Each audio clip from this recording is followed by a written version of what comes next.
พี่น้องสบายในวันอาทิตย์สบายทุกคนเด้อมื้อในวันอาทิตย์ละตอนนี้ก็พาน้องสาวมาซื้อของอยู่ของกินพี่น้องสิเฮ็ดต้มเฟอเลี้ยงพี่เลี้ยงน้องเฮาซื้อแม่ซื้อกระดูกแม่ต้มเฟอพี่น้องมื้อในวันอาทิตย์แล้วเด้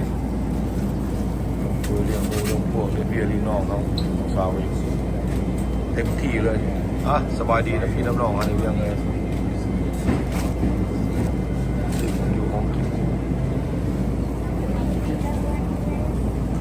ลูกซีนมีหรือเปล่าลูกซีนยังอยู่บ่5 ถุงพ่อบ่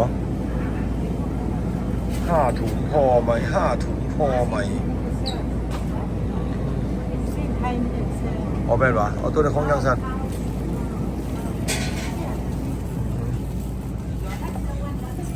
เขาพี่น้องอยู่ตลาด MD เราอยู่ใกล้บ้านเนี่ยตัวนี้ตลาดใหญ่นะมีหลายอย่างอยู่นี่ว่าแต่อยากได้มีเงินจ่ายบ่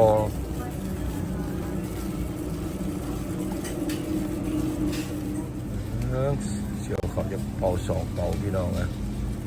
โอกาสมาแล้วหมดด้วยเนี่ยก็มีเขาเจาะเขาเหนียวอยู่เนี่ยแต่ว่าเขาเหนียวอยู่ไม่มีถุงใหญ่พี่น้องถุง25 ผ้าไปเสร็จพี่น้องนะ3 ห่วงเลย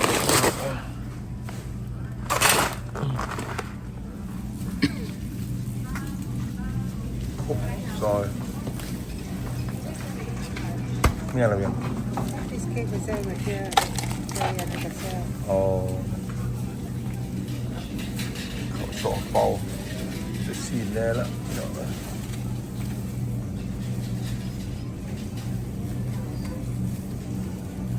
คนหลายหมื่นพี่น้องก็เป็นวันอาทิตย์แน่มืออันนี้ครับเฮ้ยนี่ค่ะ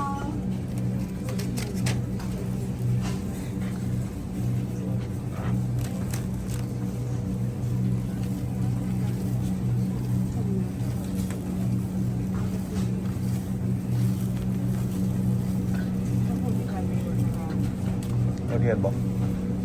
ผมบัวใหญ่เขายังอยู่บอก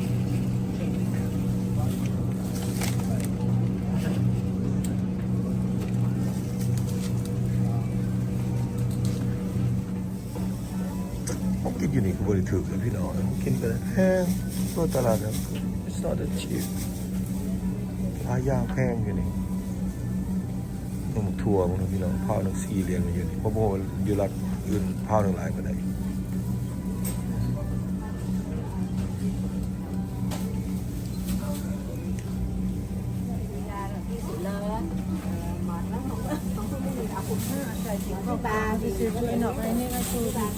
อ๋อโอเค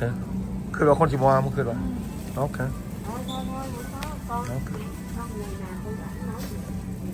เงาะมาอย่างไรค่ะ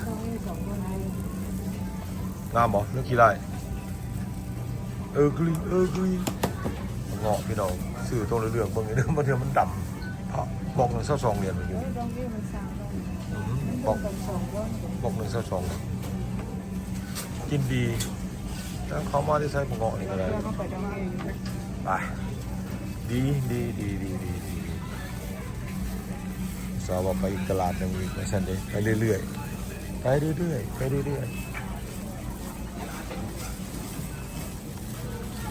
่ายออกแล้วจ่ายออกแล้ว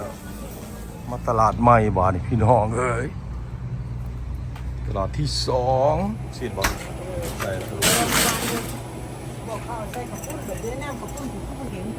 เป็นเหรอ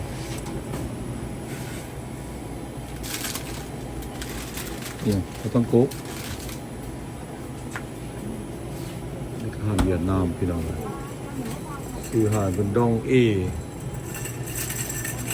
ภาษาเวียดฝรั่งว่าดอง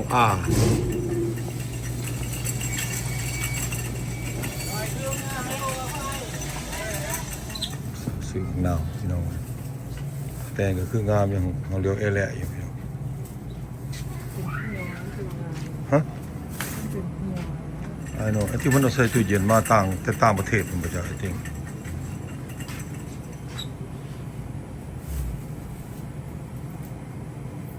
รถภาพมาใช้ในรถพี่น้องไงตอนนี้ก็ กำลังจะไปกินต้มเฝอพี่น้องเลยอยู่เพื่อนน้องสาวเพิ่นต้มเฝอว่าซั่นเด้นัดเชลนิกเชลตูเนี่ยไปอันบ่ไปก็ไปกับภรรยาผู้เป็นเมียคือเก่าเอาสบายดีนะพี่น้ำน้องเขาแนวนี้เอ้ยคือเก่า FC ผมขอบใจ FC ที่ติดตามโอเคผมขอบใจคือว่าล่ะ YouTube ก็พอสำนี้เฮ็ดไปซื่อๆมันได้เฮ็ดแล้วก็เฮ็ดไปซื่อๆโอเคเบิ่งบรรยากาศบ้านข่อยสีครึมๆมื้อนี่พี่น้องอยู่เมืองแซนต์ปีเตอร์สเบิร์กพี่น้องเบิ่งดูนี่ฝนตกอยู่พุ่นล่ะมืดแท้มืดว่าโอเคมืดก็ย่าดอกอยู่ในรถในเฮือนได้นี่ไปโอเคเจอกันอยู่เฮือนเฟอพุ่นล่ะฮอดแล้วพี่น้องมาจอดรถอยู่หลังบ้านพี่บ้านนี่โอเคบ่นี่โอเคบ่ไป let's go โอ้โหโต๊ะเจ้าของไผเจ้าของยาโต๊ะก็ได้เมื่อกี้ว่าเองเด้อผู้ใดเอามาก็ได้โต๊ะนี่ควบอู้ได้ผู้ใดเอามาหลังบ้านหญ้าก็เกือบตายเบิดเลยรถเหยียบพี่น้องเอ้ยlet's go inside อ้าวจะไปนั่นบ่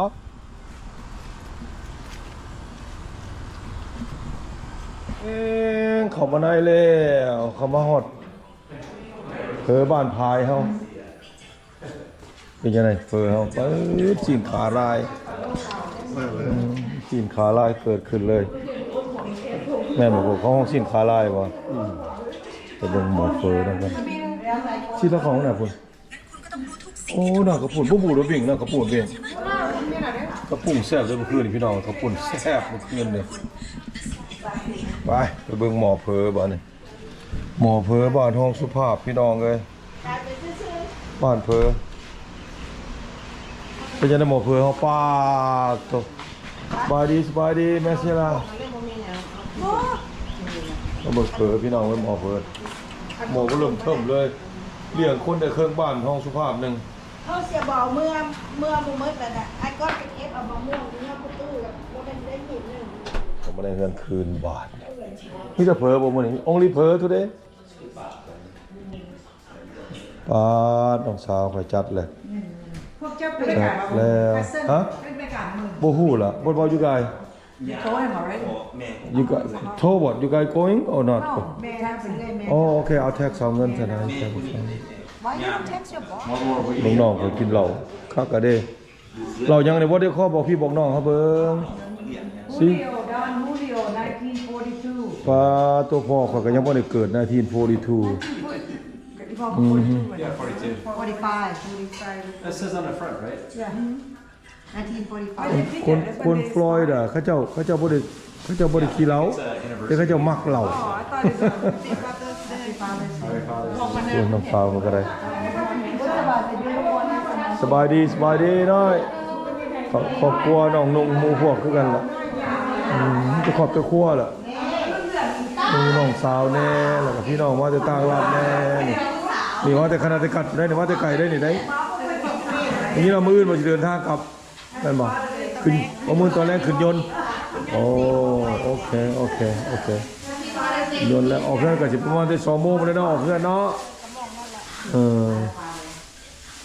ก็อาจจะบ่เห็นเจ้าได้มื้อนี่เพราะเขาเลิกการ3 โมงโอ้มื้อเขาบ่ได้ไปการมื้อเขาบ่ได้การเห็นอยู่สั่นเห็นอยู่เขามีพี่โทรถามอยู่So they've been around since 1940. เสียตู้ก็หาก็มาพี่น้องมื้อนี้มากินเฝอมาเด้อผู้ใดอยู่ใกล้เนาะกินเฝออยู่ใกล้กับมาอยู่ไกลกับมา อยู่ไกลก็มาคันว่าอยากบ่อยากเสียค่าน้ำมันรถท่านผู้ใหญ่เปียกขึ้นมาเลยดิฝนตกพี่น้องฝนกำลังฮะแดงบ่เห็นดนเลยแดงก็ได้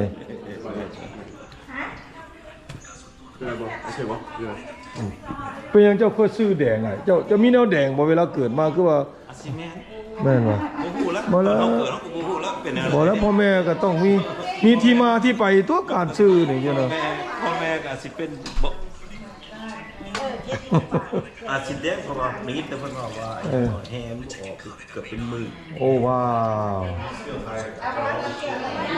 มะม่วงสดๆพี่น้องเบิ่งโน่นน้องสาวขอมาที่บ้านเพิ่น อยู่ฟลอริดาพี่น้องคนลาวไผก็มีบักม่วงในว่าสามสิเด้อขอจะขี้ข้านหน่อยใหญ่อยู่เอาโซ่พี่โซ่น้องเอาบ่รวนพี่ คนมาสิเพศไม่กินซุปเขาล่น บ่รวนพี่น้องมา เขาห่อเขาบ้านฉัน มา ต้น เตือน ไม้ น้อง หลาย สาว เขา เลย ห่อ มันหน่อยมันซ้ำกับปั่นก็ได้เนี่ยซ้ำหุงหน่อย2หน่วยนี่จังว่าหอบ่พาวจะจับบ่รู้นี่เขาขึ้นว่าไอ้ลีดพาวนึงนี่2หน่วยนี่กลัวบ่สิเห็นบ่บักม่วงฟลอยด้ฟองแล้วว่าเท้าแล้วในพาวนี่หลายปานใดที่ขนาดที่กัน ยืนเนี่ยเก่าเนาะ แม่นว่า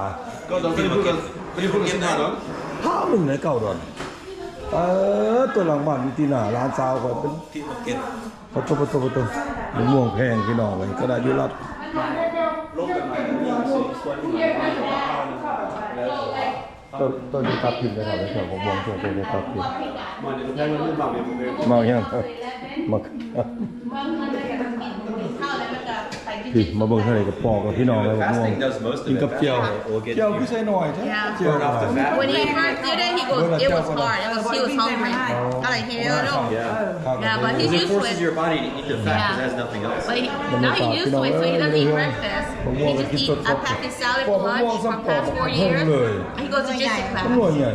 Jiu-jitsu class is a workout. มันหน่วยหลังบ้าน So much, And yeah. he's not eating a bunch of No. just crap. No. And Monday to Thursday. เอาคือมีอย่านางบ่เนี่ยเอาอย่านางให้ยังบ่เนี่ยโอ้อย่านางให้ยังเนี่ยโอ้พี่แกงน้ำมันอีกมื้อนี่ว้าพี่น้องนอกจากเฟอร์แล้วยังมีแกงน้ำมันมื้อนึงพี่น้องอย่านางกับอย่านางสดเลยว่าซั่นสิเด้อเก็บอยู่หลังบ้านบ่ตัวปล่อยดีอย่านางนี่คันแปลเป็นภาษาอังกฤษก็เป็น medicine her ได้บิ่งมึงชื่อบ่เนี่ย medicine her ยากับ medicine นางก็เป็นเฮอเด้ก็เลยแปลเป็น medicine เฮอเอาอย่านางตาบักทั่วเอาบักทั่วสิกินกับเฟอเด้อนี่แหละครับคิดแซ่บๆเด้อแม่เสยล่ะเด้อเสยกินน้ำเขาจะเฮ็ดแซ่บมีผักกระแยงอยู่บ่ ผักแยงอยู่ปีมาร์เก็ต อ๋อผักกระแยงพริกไอ้บ่มีบ่ มีบ่มี อ๋อเอามาใส่ซะนี่ ฮันเวียด อ๋อมาซื้ออยู่ห้านเวียดเอา Yeah, he was hungover. He was hungover. มาเบิ่งเหล้าเบิ่งเบียร์เฮาพี่น้องโอ้คือมืดแต่อยู่ในบ่ใต้ไฟเลยน้ำในเหล้าเบียร์เฮาก็ยังเต็มอยู่พี่น้องเลยดูนี่มีแต่เบียร์บ่นี่โอ้หลายซ้ำสิกินพี่น้องนี่มีหยังอันนี้โอ้นี่น้ำซื่อๆพี่น้องฝนตกอยู่นอกพี่น้องไปเบิ่งนำกันเด้อนี่ป๊าดดีแต่ว่างานแล้วแหละพี่น้องป๊าดตกกินทะเลเลยแหละแถวนี้ล้างบ้านน้องสาวข่อยนี่ลึกรถข่อยก็ได้ล้างรถปีคาร์วอชเลยล้างรถปีพี่น้องเลยอะไรก็รถเจ้าตู้ข่อยแล้วก็ได้ว้าวทำอะไรขึ้นคือเราเบิ่งแกงหน่อไม้เฮาใส่หยังแน่นี่แกงหน่อไม้นี่ต้องใส่หม้อเด้อมันค่อยแซ่บแม่บ่แม่เซ่ล่ะถ้าไปแกงใส่อื่นนี่บ่แซ่บเด้อนี่โอ้มีขัวนะพร้อมขัวยังกิโลหรือกินได้บาทนี่ขอชิโปมโอ้ขอชิโปมก็ไปกินได้ตัวบ้านเฮาแม่นบ่พอขึ้นว่าเป็นกินได้ รายงานเขาเป็นมือที่อะไรกันมันรายงานเขาได้ อะไรจะแซ่บเด้อพี่น้องเด้อชิโปมกินได้นี่ขัวยังได้นี่ขัวคุ้มมือเลยนะขัวทุกมื้อขัวทุกมื้อกินทุกมื้อมาเป็นทีมงานขี่เหล่าเฮาจะน้องนงนี่แหละขวดหนึ่งใกล้ชิเบิร์ดเลยเด้นี่ป้าตัวโอ้what he say Man, can you pour me เราได้กินแซ่บด้วยพี่น้องนะประเด็น19บอกว่าได้ call Don Julio Don Julio โอ้1942ป้าตัวพ่อเขายังไม่ได้เกิดเถื่อ My dad wasn't born yet You know why maybe they got the phone over there? You know. ภาคโม่วัชพายตัวเลเดอร์ได้ปะพี่บาดิมากินนั่นอีหยังก็บีกระทิงหรือบีหมีเท่าทั้งหมีทั้งกระทิงปลาแต่มันจะมาส้นกันบ่อย จังว่าไล่กินกันเนาะ มันสิไล่กัดกันได้หนึ่งมือเฮือนนี่ มันสิบวุ่นวายบ่นี่ คน ใส่หลายเลยได้นะ ปลาจนขุ่นเลยเนาะใส่ลายนี่ ใส่หลายได้ ว้าวแล้วไปเลย ได้เท่า ใส่เมื่อคืนนึงคน สมปุ๋ยเลย อยู่ลุมนั่นเด็ก ผู้ใดกินลายเนี่ยเป็นยาเนี่ยเมื่อไรก็นอนรับโกนสดๆเลยบ่ได้เรียกได้งาน สบาย บ่โน้มอนพี่น้องเอ้ยคนมักเว้าเดี๋ยวเอาไปนอกไปเบิ่งเฟอ 10 นาที ไปเบิ่งนึกว่าเอาเฟอ แล้วเพียงเติมน้ำอีกเลย10 นาที แม่นละเติมน้ำต้องเติมแป้งนัวหม้อเฟอนะปลาตัวคนแรกไปยังกันนะฮะคอยซีมกับซีมไปเรื่อยๆน้องสาวคอยอร่อยบ่ใส่แป้งนัวหลายๆมันโอเคเลยนะฮัดไม่เจียวกับตากฝนมาเลยเปียกหมอนยอดเอ้าก็ขึ้นว่าจะมีของดีบ่ให้เราไม่เจียวเนาะถือฝนบ่เปียกบ่แม่นว่าข่อยมีเลยข่อยบ่ได้ถือฝนนะก่อน แล้วบ่ถึงมันก็บ่มี บ่ใส่ขนมอ่ะนะบ่มีถือเลยใส่ขนมโอ้รถมีแห้งเลยรถได้ถืออาบน้ำฝนพี่น้องเลยโอ้เสียงกระแหบเลยพี่น้องลายมือโพดเนี่ยแล้วเขาก็วางนั่นแหละเอามาไว้นอกนี่มันจะบ่ได้งานหลายรถไปงานหลายรถเจ็บขาเลยมันจะใส่หลายอ่ะจะเอาทางกันมาเจอนี่ ได้หมอเปิดไปจะแสบตัวกันทีเดียวพี่น้องผู้ใดอยู่ใกล้มากินน้ำกันเด้อเรียบร้อย ready โอ้ว้าวแม่เหรอบริซอยซีนปกซีนเปื่อยบ่มีเลยแม่เหรอโอ้ว้าวจะแสบด้วยนี่ แต่ว่าสิ่งตัวมันกู้เอาลองที่มันหาจะเอาเองมาใส่เลยคือก็การ อย่าบ่สุกแล้วตัว มันบ่เปื่อยหมายความว่า โอเคที่นี่มันเปื่อยมาแล้วนี่น่ะ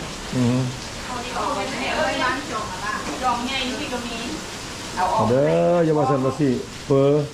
อบ้านห้องสุภาพเป็นอีกชื่อหนึงอันบ้านห้องรั่วบ้านเก่าเด้อเป็นบ้านห้องสุภาพแล้วพี่น้องเอาไปกินซอยนะโอ้เพิ่นเจ้าเมื่อตอนรัดเนื้อบ่นไม่บ่เบียงอย่างนี้ว่าม่วงเพิ่นเจ้าเมื่อรัดเนื้อน้ำแหนมน้ำไม้แน่บ่นี่พี่น้องบ่นี่ ไม่ของที่เนี่ยเลือดเอามาให้แกแบบว่านั่นน่ะเอาให้แล้วก็จ่ายพี่น้องมา โอ้เขาเจ้ามาซอยซื่อๆมาจากไหนจ๊ะโอ้ก็มาดีแท้สุดยอดเอากินได้เลยได้บาทนี่สุดยอดกินแล้วได้อย่าเกรงใจข่อยได้ห้ามเกรงใจเจ้าภาพได้กินเราได้จากยังกินเราได้เฟอห้านนี่แซ่บบ่ต้องเว้าเฟอบ้านข่อยเดือนในถ้วยนึงก็ประมาณ15-16เหรียญนะพี่น้องอยู่เซนต์ปีเตอร์สเบิร์ก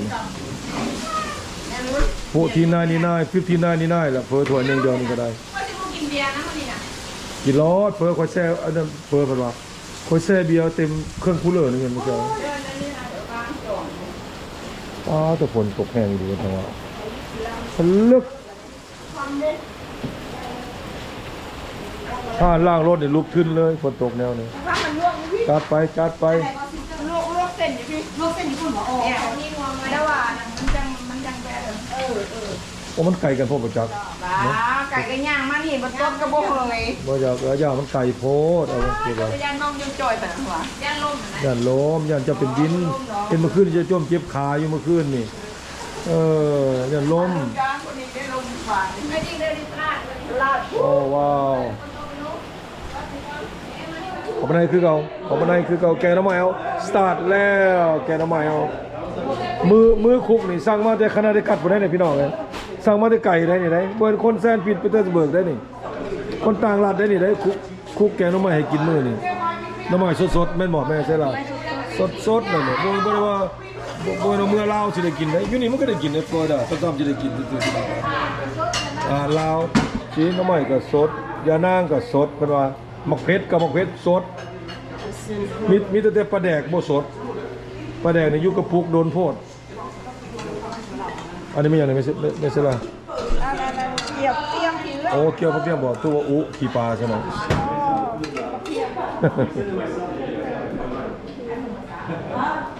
บางแน่แบบน้องสาวเปิดถั่วตะบินได้นี่ เปิด first one ถ้วยทั้งนี้เลยลูกเกิดพี่น้องเลยมากินน้ำกัน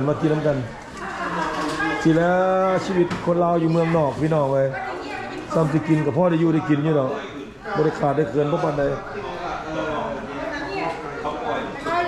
เรียนแถวกันเลยมากินเฟอร์พี่น้องเลยน้องสาวไปแต่ของนางบิ๊กบุ้ยหอมมันนี่ก็ได้คนมากินหอมเด้อแม่มามันก็ได้เฟอร์จัดไปโอ้เป็นตาแซ่บข้ามันอยู่ห้านเฟอร์เนี่ยถ้วยนึงก็จะประมาณ16 เหรียญเนี่ยถ้วยนึงเนี่ยเฟอร์นี่น้อยผมเป็นตาแซ่บพี่น้องเลยมึงดูอันน้องสาวไปพวกคำแน่น้อยแน่ป้าตัวก็จะอายหน่อย I get some from you okay น้อยจะดมมันบูดหรือเปล่าอันนี้ยินว่ามันจะบูดนะมันพริกไทยมันจะบูดนะ ไปจะบอกโอ้มันก็บูดนะพริกไทยบ่ค่อยบูดจะเกินอ่ะยาวิบัสโอ้ยไอ้คนดมมันกินว่าเนี่ยผู้ที่จำฟรีเลยยไอ้คนดมพริกไทยพริกไทยบูดมันคนดมโอ้ยขยันมาเด้อแม่นละไปอยากกับมาแม่นแล้วบ่มากก็บ่ได้กินกินพอได้อันน่ะพอกินเฟอแซ่บพี่น้องเจ้าน้อยเพิ่นกินเขากินน้ำต้มๆบ่มันก็สิแซ่บน้ำต้มๆเอาอีกแล้วมาอ้างอีกแล้วตัวนี้ต่อไอ้วงสกินตัวนี้ต่อซินี่มันมาอ้างอยู่นี่อันนั้นมีเยื่องกว่านี้บ่ไหวแล้วก่อยนี่บ่ไหวนะตัวนี้ก็พอแล้วไล่ได้เอาได้นี่นะก่อยไล่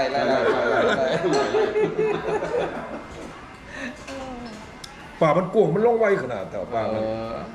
ใหญ่กว่านี้ให้จีบเบียร์แล้วนะจะจีบเบียร์บิ๊กเมาส์นะก็เป็นมิกกี้บอกไม่ใช่มิกกี้เช้าก็กินเฟอเป็นยังไงอร่อยไหมข้าวไก่เนาะเฟอใครก็ไปนั่งกินอยู่ห้านเนี่ยไปนั่งอยู่ห้านเสียทิพย์พร้อมนั่งกินอยู่เพื่อนนี่สบายผู้ทางเอาเลยโบอิ่มกับวีฟิวได้แม่นบ่ายโบอิ่มกับวีฟิววีฟิวบอกเขาวีฟิวไว้โอ้ผิดไว้ว้าตัวปีของไอซอนเนี่ยปรุงไปตัวแซ่บเพื่อนของไอซอนนี่ก็ได้เจ้าคือบ่ใส่เสื้อเจ้าสอนไส้เมกวิเชียนไปเลยใช่หรือว่าเป็นคมสันคำสอนไปสันมีคนหนึ่งแต่ผมไม่กล้าไปสต็อปวินนี่แม่นวะอ๋อชื่ออ๋อโอเคเอาไปบนแถวนี้บานนี่ตัวกินหมดทุกคนเลยมีเธอไอ้ปันบ่กินสบายดีไอ้ปันมาย่ำไหนจะมาย่ำไหนนี่อ๋อหากินเฟอร์ไหมหากินเฟอร์ไหม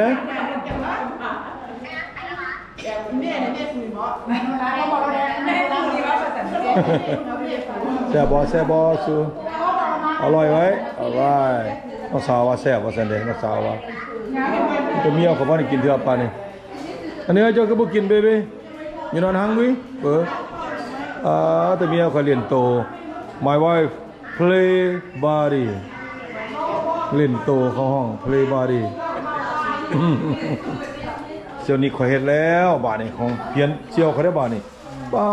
ตัวหมอบ่เลยถ้วยบ่เริ่มเทิมเลยอ๋อนี่เขาผลิตลวกโอ้แม่นว่ะเขามันอยู่ห้านนี่เขาย่าน1899บ่จักนี่เท่าหมู่ถ้วยเจ้านี่เท่าอย่าลืมทิปมีทิปมีทิปเอามาแซ่บเจ้าต้องกินไว้เด้อมันสิไข่เต็มถ้วยเจ้าเลยป้าตบก็อย่างคนตาใหญ่คนท้องอยู่งานนี่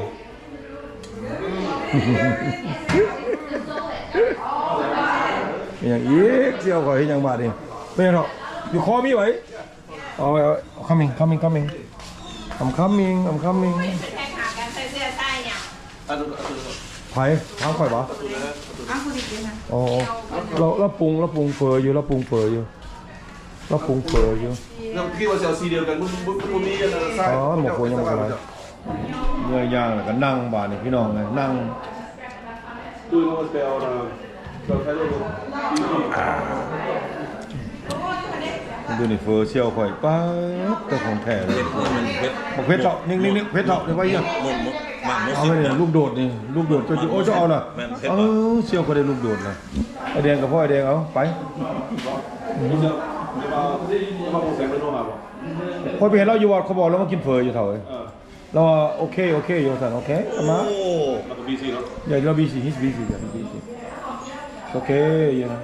บ่ไอ้วงจะน้อยพุ่นละเล่ได้พุ่นละวงนั้นพี่น้องเอ้ยเฟอผู้ใดก็กินมีแต่คนผู้เดียวบ่ได้กินเถื่อให้เพิ่นกินอิ่มก่อนได้แล้วคนกินผู้เดียวจะได้เพิ่นสิหิวน้ำคืนน้ำลายน้ำข่อยเวลาเขากินน่ะโอ้ยมาสิเฮ็ดให้ แซ่บบ่ฝ่ายซ้ายเฮาฝ่ายหญิงเขาเจ้าว่าแซ่บได้เบื้องนั่นฝ่ายซ้ายเฮานี่แซ่บบ่เบื้องนี่บ่อยบ่มันเขาบอกแบบใดบ่อยบ่ โน้ตทอกแล้ว โน้ตทอกภาษาอังกฤษว่าโน้ตทอก โน้ตทอกหมดจะกิ้ง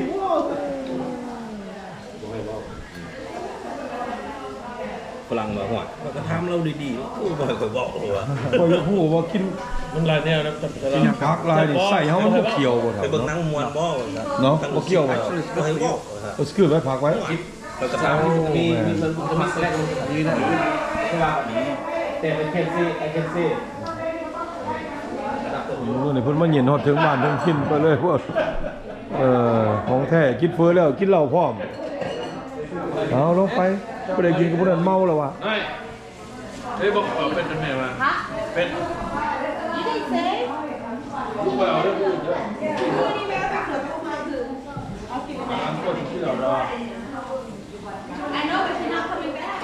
มาเด้อพี่น้องเด้อ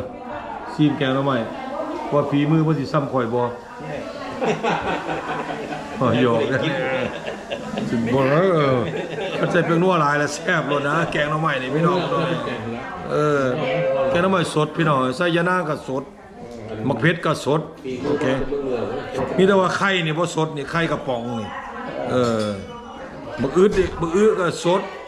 หรือว่ามักฟักทองบ่ภาษาไทยก็จะ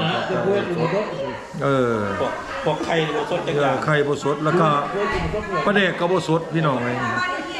ไข่นี่เฮ็ดนี่ก็บ่สดนี่เฮ็ดนี่ก็เป็นเฮ็ดวอหมาก จะฮู้ว่าเป็นยังไข่ยังบ่สด เป็นหยัง มันเป็นไข่แล้วแสด แม่ งว่าบ่สด มีคนจับหลายมันก็เลยบ่สดไข่ แล้วมันต้องมีผสมพันธุ์มาแล้วเนี่ย ไข่นี่มีคนจับหลายแล้วมันสดไข่กินไข่ก่อนพี่น้อง สดมันคือปลาเหมือนกันปลามีไข่อ่ะ จ้าพี่น้องตึ้ ปลามันสด อร่อย โอ้ปลาสดทุกสิ่งบ่ บ่สุกไปบ่สุกไป ของอยู่ บ่ของเราฝีมือเราดีกว่าอย่าเอาเพิ่นแกงหน่อยเมียก็แกงแซ่บ ให้มันเกิดจะให้มันแซ่บตื่นมันใส่เป็นนัวสมุนไพรหมด กันเจ้าใส่กับผู้เดียวเขาปิดห้านเจ้าเลย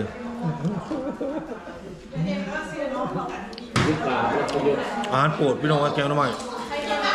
แต่ว่าแกงหน่อไม้กินหลายบ่ดีนะ มีใบได้เป็นบอล มันโนไว้ด้วย จริงแล้วมีการจะเป็นรุ่น อันนี้คัดกรองเป็นของเราได้เป็นเนาะแกงหน่อไม้นี่บ่กินดูบ่ดี เอาเจ้าอาเบิ้ง เพราะมันโนไว้ด้วย นี่เราจะ ต้องกินซีนกินไก่กิน เห็ดเลือดอยู่เห็ดเลือดอยู่ อย่าตำบักหุ่งเงื่อนตำบักหุ่งเซมติ้งกินหลายบ่ดีตำบักหุ่งกัน อาหารเอเชียเอาดิ เกิดมาได้กินแล้วเด้แต่ว่ากินดูบ่ดี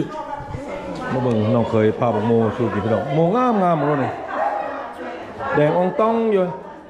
ในเรื่องนี้แม่นแล้วลูกชายโทรมาหาแต่เศร้าๆบ่ดีใจแล้วภูมิใจโอเคดีใจแล้วมันแซ่บกินบ่ได้เปรี้ยงนี่ก่อนก็ได้เป็นอะไรแกงน้ำใหม่ละโอเคป่ะมาแบบไรใครก็ตัวเฮ็ดบอกเลยว่าจะซูชิคือเนื้อเอาตัวเฮ็ดแซ่บก่อนแห้งเลยนี่เขาอายที่ตัวกันเลยตัวเฮ็ดแซ่บก่อนขอ เอาชีจุ๊บสามเปียวมันก็แกงมาไม่อะผม อ๋อโอเคเองคนบุงไม่เชี่ยวข่อยซอยน้ำใหม่สดๆพี่น้องเลยซอยไปแกงอาทิตย์หน้าได้ไม่เชี่ยวเนาะเพราะว่าอาทิตย์นี้เขาก็แกงไปหม้อนึงแล้ว This is for next weekend จะไปไม่เชี่ยวผมบอกขอบใจเลยล่ะเนี่ยต้องมาสดๆพี่น้องเลยผมบอกขอบใจเพื่อนที่มาซอยเพิ่นซื้อมาบ่มันซื้อเพิ่นเป็นเจ้าของฟาร์มเพิ่นเอามาแต่สวนเพิ่นเองแม่นล่ะเพิ่นเอามาแต่สวนของแท้เพิ่นเลยแกงแซ่บเลยนะพี่น้องแกงก็แซ่บขั่วแล้วเจอขั่วหมูสามชั้นหมูบ้านเจ้ามีบ่หมูสามชั้นที่เมืองฟลอริดามีหมูสามชั้นนะพี่น้องสูงกว่าบ้านเจ้าอีกเลยสามชั้นคือเก่าพี่น้องก็ตามประเพณีเขาเจ้าดูลายมือเบิ่งลายมือพี่น้องโอ้ อ้หมอเฟือเฮาย่อเขาบ่น้องบ่ได้บ่เอาโทษ เป็ดละ อ๋อโอเคผมบ่อยากคนออกไปนอก เรายังให้อ่ะนะ บ่อยากคนออกไปนอกอ๋อโอเคเดี๋ยวสิมีรายการกินใหม่เด้อได้ยินว่าสิมีต้มน่องน้องงัวสิมีมาทั้งแกงน้องใหม่ทั้งหมอเฟอทั้งหมอกระปุ่นพุ่นพี่น้องคนลาวเฮาเด้เราก็กินอาหารลาวเนาะสิไปเฮาไปกินอาหารแขกก็เป็นไปบ่ได้แม่นบ่เฮาก็ต้องกินอาหารลาวเฮาเนี่ย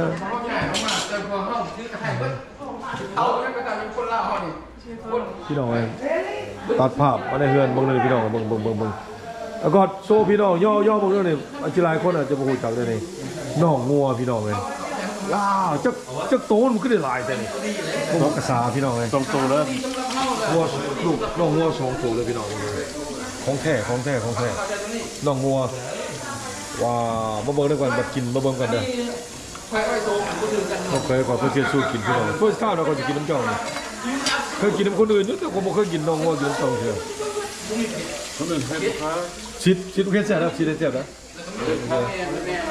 มองเฟ้อมองยังน้องงัวนี่มักข้าวนะถ้าเจ้าเฮ็ดบ่ถูกแม่น ที่ผมเป็นแล้วมันข้าว แม่ว้าวได้กินเนาะเจ้าจะพอเมื่อได้กินน้องงัวเมื่อก่อนเจ้าเคยกินบ่เคยกินเนาะบ่เคยกินมัน2-3เทื่อเคยกินไม่เจ้าก็ท่ากินน้องงัวก่อนจะพอเมื่อไปการบ่มื้อไปการบ่อ๋อโอเค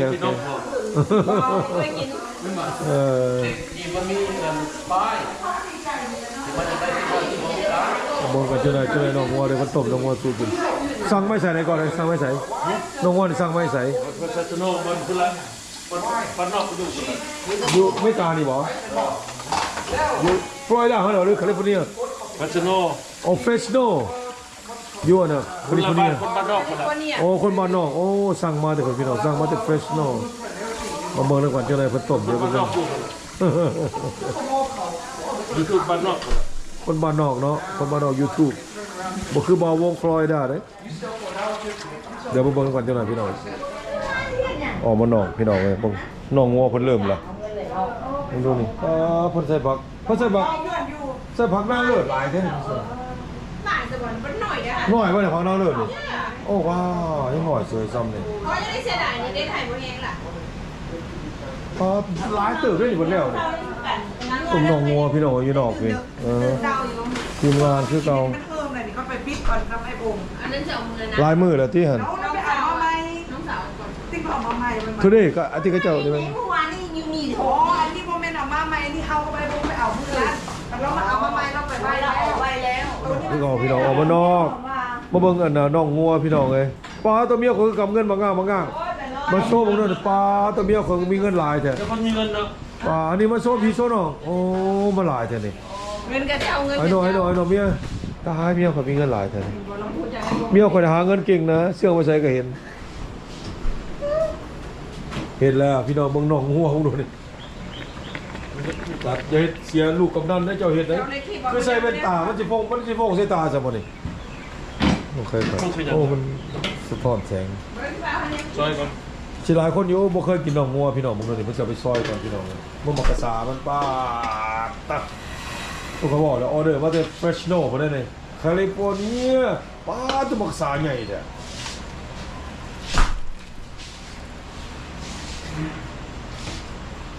ต้มน้องงัวมีคนนั่งยามนี่สองคนนั่งยามอยู่แถวนี้ คนมีมันมีอันเดียวนี่ เพิ่มมากนิด โอ้มึงโดนอยู่พี่น้องมักษาแล้วก็เลยผู้ใดเขามาเบิ่งคันว่าน่ารังเกียจน่าขี้เดียดกับบ่เบิ่งเด้อพี่น้องเด้อ แซ่บกว่านี้ น้องง่อยดีพี่น้องเพิ่นออเดอร์มาแต่เมืองเฟรชโน เจ้ายังอยู่ในคาถานะ อันไหน เมื่อวานนี้นั้น เอายังมาให้ พ่อกินปี2002ได้เอามาเลย เพิ่นเอายังมาให้ นี่ What is it เป็นตลาดมั้งนะ ขนมตัวของหวานตัวฮะ กิน โอ้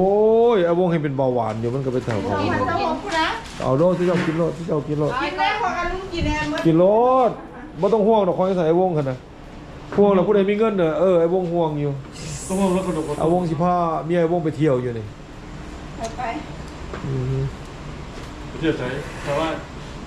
ฮาวายนี่ เอาไปเอาไปไม่ได้ไปเชื่อนะ ผู้ใดกอดอยู่เด้ กดเดียวแล้วซื้อปีเงินไทย ปาดตัวคือให้หลายซื้อหลายแท้ แล้ งินหลายก็น้องเลย ผู้ว่ามันมีหลายผู้ว่าต้อง พอกันนะสองคน ครับพี่น้องเมนูยังมันก็หลายเลย2ตัวบ่เนี่ยป้าตะมาเด้อพี่น้องบ่ได้อยากกินน้องงัวหรือน้องแมวบ่จัก มาดังนั้นจะพิโคตรจะว่า สดๆร้อนๆแหละหอมให้หอ ว้าม อ่ะ วเอาอาตรวจพี่น้องเลย my first video YouTube ข่อยได้นี่ออกมาสายน้องงัวให้พี่ให้น้องเขาเบิ่งนี่พี่น้องเลย เอาที่เป็นปุ่นเปิดแล้วกินนะหอม มีคนย่ามไว้โดยเฉพาะนะย่านมีคนมาลักเอา ไอ้คนจ้างมันยาก สีถือจ้างเบิดหลายขวดเลย จ้างหลายขวดเลยเราก็ยังไม่ได้กิน โอ้ยเรามันก็หลายขวดที่เรามากินเอง ว่าบีมันบี เอาบีมีอันนี้ หลายแล้วได้โบ ไปเอาไปกินได้กินน้ำดอกไป สี ไม่กินนะไอ้ก็กินมาอยู่กินอิลีได้เอากินได้ ผิดกันแล้วผิดกันแล้ว มา ผิดกันแล้วคนแถวนี้ผิดกันแล้วพี่น้องเลย เพราะว่ามันมีหลายอยู่แต่ว่ากินมันหลาย อย่าถือสาเด้อ ไปกินได้ โฮโนฮอร์โมนซื่อๆดอกหักแพงกัน มันหลายโพดมันหนาก่อนไม่เป็นมืออื่นเรียงมือเหลืองแล้วกินอีกได้มืออื่น ดูชื่อไม่กินไม่ สิกินซ้ำสิกินน้อยก็เนาะ ยังมีนักกินลับสเตอร์ยังอยู่ ก่อนนะเจ๊ใหญ่เขาว่า แม่หรอมี lobster ยังอยู่อ่ะนี่ เย้ ใส่อยู่ใส่ lobster โอ้ว่าเฮียนี่ lobster พี่น้องรู้กันได้ยังมีอยู่2ถุงหมดตัวน้อยกับแม่นี่ ว่าอย่างนี้ โอ้ว้าวบางทีซ้ำสิกินพี่น้องเลย เป็นต้องคนกินพี่ พี่ไก่ต้องอีก ก้อย เนี่ยเราออกไป ก้อยหรือต้มก็แซ่บแล้วไก่ต้องเนาะ ต้องแซ่บ เผ็ดอมกันแซ่บ ขอบใจพี่น้องที่เขามาเบิ่ง พี่ก้อยต้องเพราะว่ามัน ผู้ใดบ่มักก็มีแต่ว่าเลื่อนผ่านเด้อ เผ็ดอมก็มาได้แบบ ปุ่นเมียข่อยก็จักเฮ็ดอีหยังงงงิงนี่เมียข่อยก็ได้